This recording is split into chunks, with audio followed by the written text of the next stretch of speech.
Well, tonight, the Pontiac City Council is taking up a proposal involving tenants' rights. That proposal includes limiting evictions and requiring landlords to be more transparent about fees.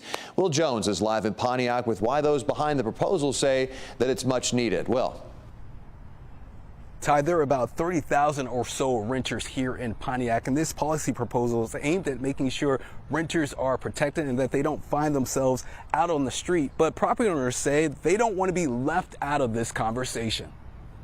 If you could read my shirt, the rent is too damn high. Pontiac City Council member Mikal Goodman and Council President McGuinness are planning to propose an ordinance aimed at protecting renters. This is personal for you, right? Extremely. I grew up in Section 8 housing, have lived in Pontiac my entire life.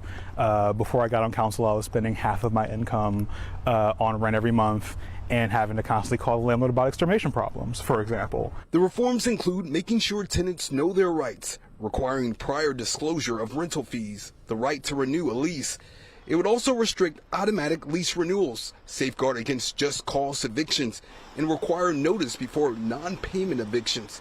Pontiac officials say renters make up half of the city's population. We've got to do right by them, and we've already been making really good strides. Property owners call for collaboration on the proposed policy reforms. As we talk about policy changes, we also want to keep in mind that they potentially could raise rents. We want to keep things safe. We want to make sure people are healthy, the properties are well taken care of, but we also want to make sure that we are not, as an unintended consequence, making it more costly for people to get into rental housing.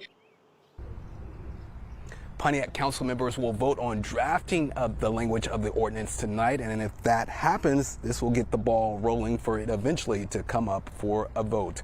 We're live in Pontiac. Will Jones, Local 4. All right, well, thanks so much. We should also mention critics of these policies do have a warning: when landlords are mandated in this way, it can raise their costs, which could be passed down to tenants and raise rent prices. Obviously, an unintended consequence.